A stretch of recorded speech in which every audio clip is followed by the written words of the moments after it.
Welcome to Issues and Answers with Diane Kinderwater. Issues and Answers is presented as a public service to inform, educate, and better the lives of New Mexicans. And now, Issues and Answers with your host, Diane Kinderwater. Welcome to the program. I'm Diane Kinderwater, and my guest today is going to tell us you can't be too old to learn. I can't believe it. He's got a student who's 89 years old. That's right. Give us a break. When can we stop learning? I guess never. My guest today is the owner of Tutor, Dr. Albuquerque. We're going to find out about this franchise, and it's got a nonprofit scholarship proponent to it. But we're also going to learn that he is a matchmaker for education, and he inspires students of all ages, even to 89, that faith without action is just hoping, but faith with action is believing. We're going to find out about that little philosophy and what that means, and also how never give up. That's right. I kind of want to give up. I'm getting tired. But he says never give up because he's a successful businessman in Albuquerque, but one time in his life, like many folks, has had tough times, actually lived in his car. That was his home. Now he's living in the land of enchantment, and he's inspiring the rest of us. So please stay with us as we meet Byron Zam, who is the Tutor Doctor Albuquerque. Stay with us. When I think of education, I think of elementary school students, middle school students, high school students, and the fact that here in New Mexico we hear, oh, they're not learning or they're not being taught, the test scores are low. And then you think of the tutors. Well, why do we need tutors if our tax dollars are supposed to be educating these kids? Well, tutoring goes more than just remedial help. It goes into enrichment classes. It goes into preparing the SAT, ACT scores. It goes into challenging students, job preparation, and also teaching students who are 89 years old. And I don't know why, Byron Zam. Someone 89 needs the Tutor Doctor. But welcome to the program, and thank you for being here. Thank Byron. you so much for having me. I'm glad to be here. 89-year-old Byron, tell me a little bit about that. Yeah, that was a very interesting situation. It was a grandma whose son had married a Mexican gal, and she was determined to be able to communicate with her in Spanish. So we're doing language tutoring as well. Fabulous. Very nice. And good for her. That's good right. for her to do that. That's right. You've been the owner of the Tutor Doctor in Albuquerque for about 6 years now. It's been here for quite a few years. Why does this program exist when my tax dollars are paying for education? Well, the simple answer is there's different kinds of needs that people have, right? And we traditionally would be thinking about school-age kids, right? In that scenario, we're looking at kids who are in a remedial situation. They need that extra support because they're not getting it at home. It's not working out at school. They've got learning challenges, learning accommodations that aren't being addressed. On the other side, there's enrichment. Hey, I got a sharp kid and he's doing great, but you know what? We really want to ramp it up and prepare them for college, and we want to make sure that they're working ahead. So enrichment and remedial opportunities, but then we're also working with adults who might be preparing for any kind of a professional exam. Could be an ASVAB, multiple military exams, languages, accounting, real estate, nursing, attorney, you name it. Wow, we test a lot. We test a lot, and we have to be prepared for all of these exams. Well, wasn't aware of all that. Well, there's credentials for just about every profession there is, right? And we're helping those students be prepared for their exams because that's the standard. What percentage would you say would be remedial in the high school, elementary school students compared to the professional adults? So I would say probably the majority of our business is that school-age student in an enrichment or remedial situation, probably around 70–80%. Yeah. Okay. Yeah. And parents, how do they hear about you? Well, I try to be wherever people are, and that is, I'm in the community at events. We're obviously members of the Chamber, where we incidentally won Business of the Year award 3 years ago this past month. Congratulations on that. That's remarkable for Thank small you. business. Yeah. And we're at events. There's events happening all the time. We were at one Friday night.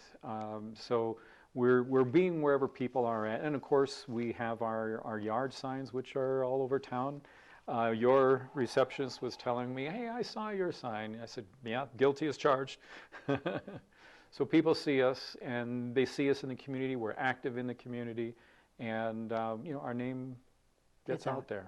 Mm-hmm. And so they have let's start with the young people who are our future. They are our hope, but they need to take action. They need to learn. They need to read.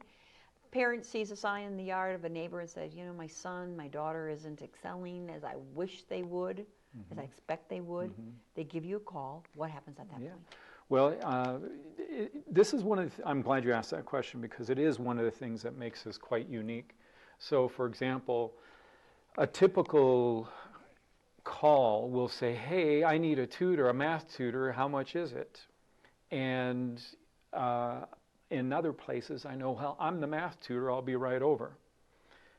Or next one in line. What I do is I want to get to know the student in particular, the family, of course, but the student in particular, because they're the one that we're tutoring. So I consult with the family and the student to get to know who they are, what are their particular needs or challenges, goals, just what are your hobbies and interests, who are you, what makes you tick? Because we've all sat in a class where we said, that teacher was great, or that teacher was really bad, you know. The teacher probably wasn't bad. They were probably teaching them in a way that didn't work for you. Interesting. You know. So you want to connect, to find, because they need you because they weren't connecting in their educational system in school. Something Many cases, wasn't connected. yeah, that's the case for sure. So then you need to get to know them so you can find a way to educate them that will connect. That's where the matchmaker for education comes in, right? So we have about 12 different criteria that we're looking at, so much farther beyond just subject matter, okay? So those 12 points, we're trying to match as many of those points as possible, and the more we're able to do that, the better job we're going to have in creating a learning context for the student that's going to help them be successful. And of course, I have dozens and dozens of tutors that I can choose from. So if they're having challenges in math, you get to know them, you do a consultation, you match them.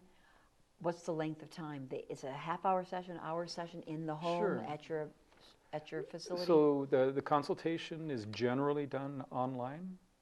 Our tutoring is generally done in-home, one-on-one in-home, though we do virtual tutoring as well.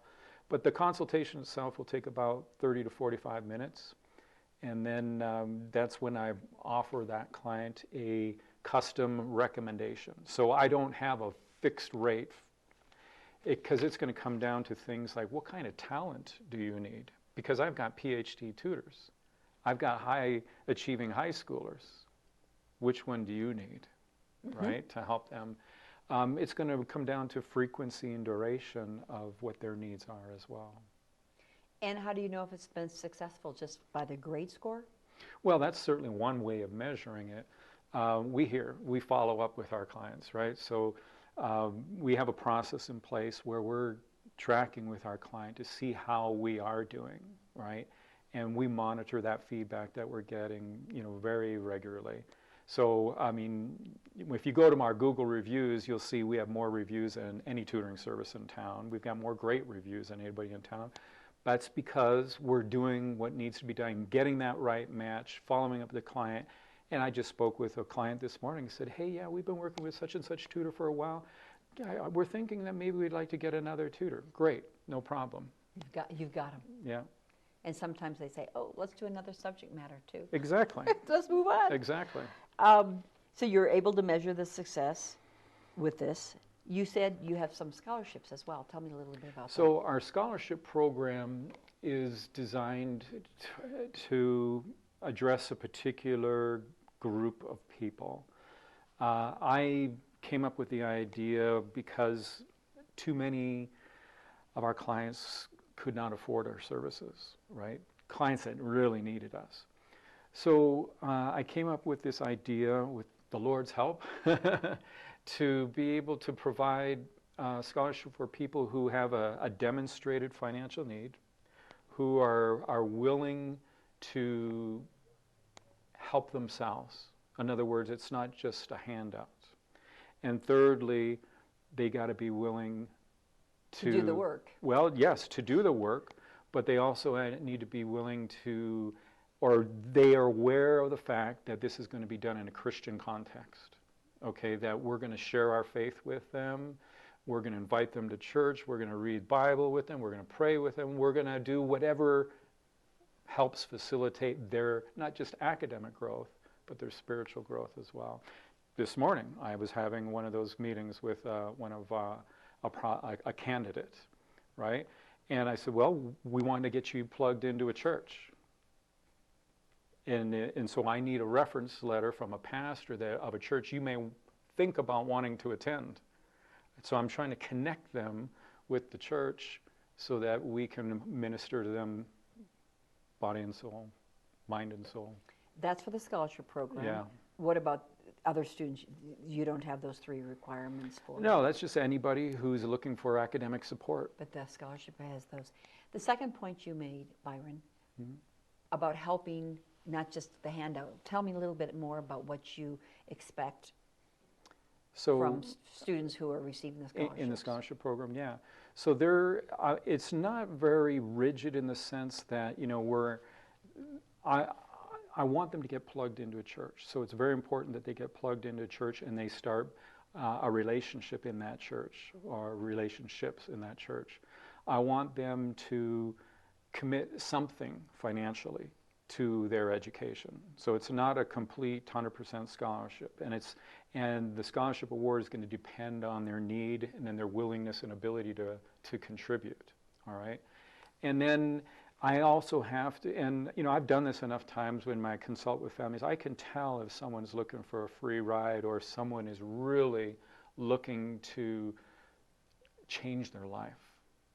And so I get people who have had terrible upbringings, tons of neglect, missing years of schooling, and now they're trying to change their life and say, you know, I need to get a degree of some kind. I'm working towards this. In this case, she's working towards a nursing degree. You know, and you're helping with a scholarship, but what does she give in return? I mean, I like that point. That what does she give in return? Well, because handouts aren't as valuable unless you are committed. Well, I'm not asking a lot from them, and for me, but I am asking them to communicate on a regular basis with us about what's happening in this program with their lives. How is their lives being impacted and changed? Because I share that with our donors. I have accountability with this 501c3 to report to people who are above me in terms of, you know, I have a 501c3. There's accountability, not just to the IRS. So I'm actually part of a ministry called Serving Workers for the Harvest. And so they provide that 501c3 covering for ministries all over the world committed to sharing the gospel of Jesus Christ. What else would you like to share about the Tutor Dr. Albuquerque and our community and your your scholarships? Yeah. So the scholarship is very much dependent upon the donations that we receive, and so that's always a challenge. It just is, right? That's the nature of the beast. But one of the things that I would also communicate to our listeners about Tutor Doctor, what makes us different, is that one, know that we're local. We're right here in Albuquerque. We've been here 15 years. But also that the matching process is very unique, okay? Yeah. And another one is that rarely do I have someone call me and say, hey, I have a student whose organizational skills are really bad and we need to help cultivate those, you know, skills. No, they're saying Johnny's failing in math help me with a math tutor. I'll do my consultation with him, and I'll find out, wait a minute, Johnny's actually pretty bright. He's just playing He's video scattered, games and stuff. Okay. you know, he's got all these other issues that are going on, okay. what we call executive function skills, okay? And so we have a dedicated program to helping kids cultivate those skills, because for the most part, they're not being taught in school, all right? So I'm going to make a recommendation based on the need, not the perceived need. Yes, okay. I guess the perceived need is the bad math score. Exactly, right? But that's not the need. Right, and then another one is we're using an assessment. We have several diagnostic, but the one I want to point out is called our Mind Print Cognitive Skills Assessment. Which was a mouthful I saw. Mind Print Cognitive Skills Assessment, right. So just imagine your fingerprint, right? How unique is that fingerprint? Very, right? There's one of a kind. The way we process information is also unique, all right? Mind print. So NASA uses this assessment in their astronaut program. We use it because it helps us understand how a student processes information, how they think. Well, is that just left lobe, right lobe? Oh, no, it's much more detailed. I know that. We're looking at complex reasoning skills, the ability to take in information and make sense of it, right? What skills are at work serving you or not? We have our memory functions, okay? Is your memory more visual? Is it more auditory? It could be any number of things. And then thirdly is, again, our executive function skills. So you might be a great reasoner, you might have a great memory, but man, you couldn't remember to turn your homework in if your life depended on it.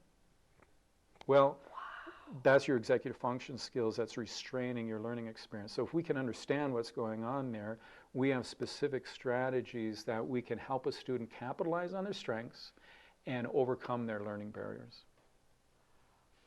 Fabulous, fabulous. It is. It is, it is.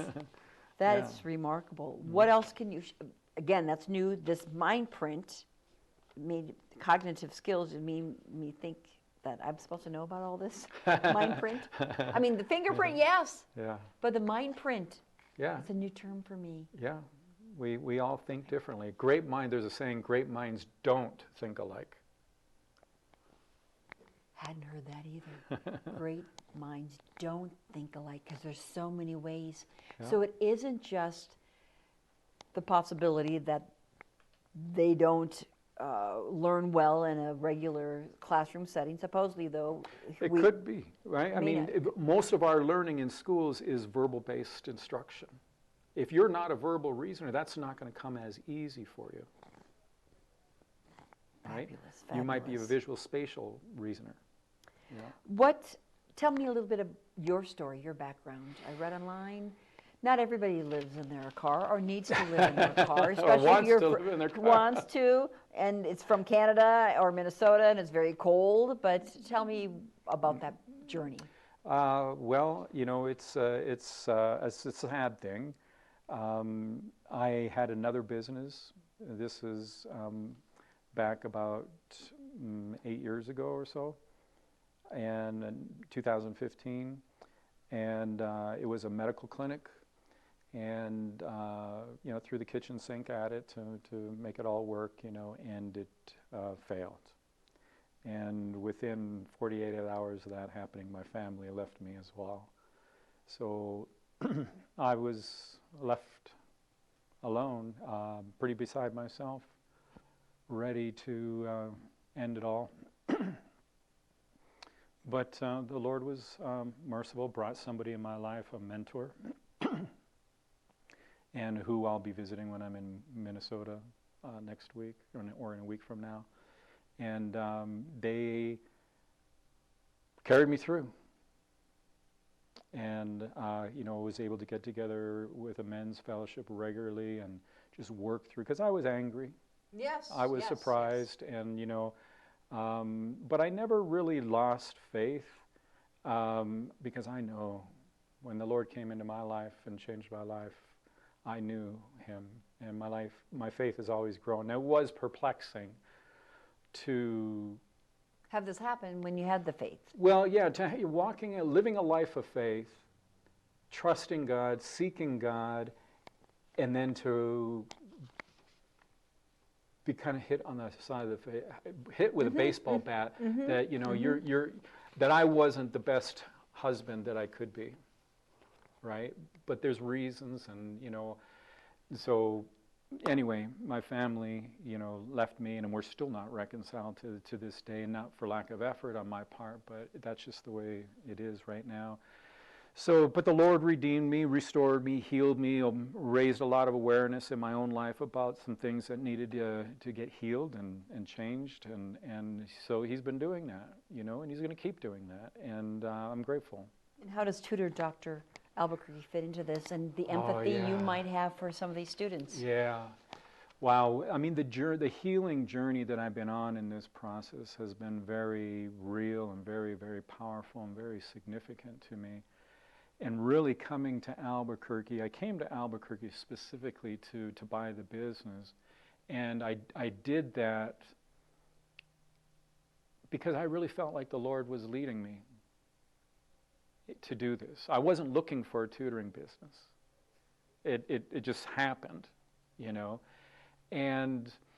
But leading up to that, the healing that I was going through, I did grow in compassion and understanding, And now that I love what I do.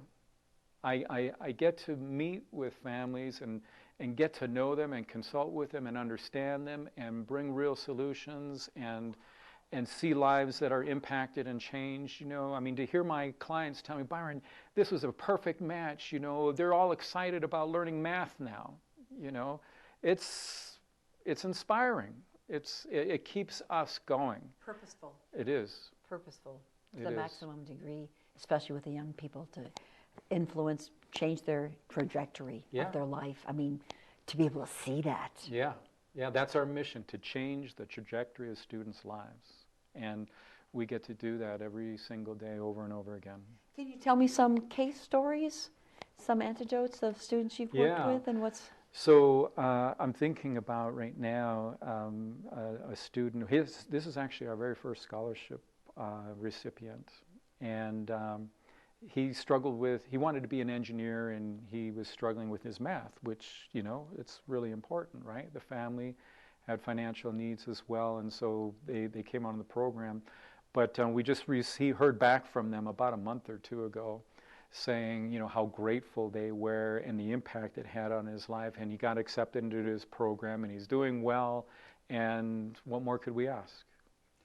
I would think a student who wants to be an engineer but wasn't good in math would change their career choice. Well, yeah. I would think, because I would think it has to come naturally to them if they like math.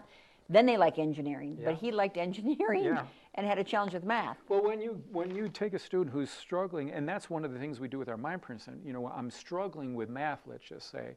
There's a reason why you're struggling with math, all right? So with our Mindprint assessment, we can understand what is going on there and then apply strategies to help them overcome that, right? And now when you're starting to experience more success because you're overcoming barriers, or experiencing success because you're working in areas of your proficiencies and your gifting that God has given you, you're just going to perform better. And now when you start having more and more success, you get more excited about it, and that just breeds more. It's but in this one case again, what was the inability to, and again, someone who isn't good in math, maybe I could have been, but I'm thinking some people are blessed with the math skills, and some with the science, and some with the language arts. So, but maybe that's not the case in this particular student. Did they have the ability? Obviously, they had the ability, but it wasn't. Well, it's something simple like when going back to executive function skills. They might have great visual, abstract reasoning skills, right? But if their executive function skills, their attention skills, right, their ability to use flexible thinking is holding them back, they're not going to be able to demonstrate what they know.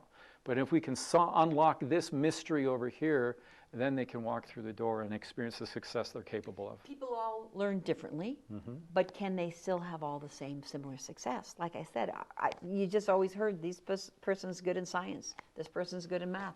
Is that not the case? Success is different, I think, for everybody. It just is. So what we want to help our clients know and understand is what are their strengths and God's giftings, and abilities. Know what those are. Don't just go through life blindly, trying and forcing yourself, right? Understand what those are. And when you find that and you're doing that, you will have fun. You'll have boundless energy. You'll have more and more success. It will take you. A man's gift prepares a way for him. In Proverbs. Man's gift prepares Makes a way for him. Yeah. It says in the King James. You brought your digital SAT book. It's big. Well, It's it is. big. It's supposed Yeah. to be digital, but Yeah. I see a lot of. That's our 500-page workbook for SAT, or we have one for ACT as well. The only reason I brought this over is because I'm actually on my way to see a client. One of the things we pride ourselves is customer service. So this is a brand new client that's going to enter into our SAT program. And so as I was sitting in my car, I thought, oh, I'll just bring this in. You know, it might be a good thing to show. So yeah, this is our SAT prep program. We have a world-class SAT program, and that's one of the pieces that they use to help them be successful. This is not just exercising your brain, but boy, that's amazing. Byron Zahm, thank you so much for sharing your story, sharing the hope and the belief That's right. in ourselves and our future and our kids and our professionals who want to find their mindset and unleash it, and that it's there and can be if they have a little prompting and tutoring behind it. Thank you so much for having me, and it's been a pleasure. Tutor Doctor, how learning hits home. Literally, in your home. Where can they find out more information, Byron? Our website is tutordoctor.com/Albuquerque. Our phone number is 505-545-8500. And for the grandmas and grandpas out there watching, what a gift for grandkids to give them this belief in themselves. That's right. And they can believe it if they're helped and told how to believe it. Thank you. Appreciate your time. My pleasure. Thanks for watching. Make it a great week. We'll see you next time. Bye-bye. Issues and Answers with your host Diane Kinderwater is presented as a public service to inform, educate, and better the lives of New Mexicans. To comment on today's program, email us at info@kchftv.org or call us at 505-345-1991. Join us again for Issues and Answers with Diane Kinderwater.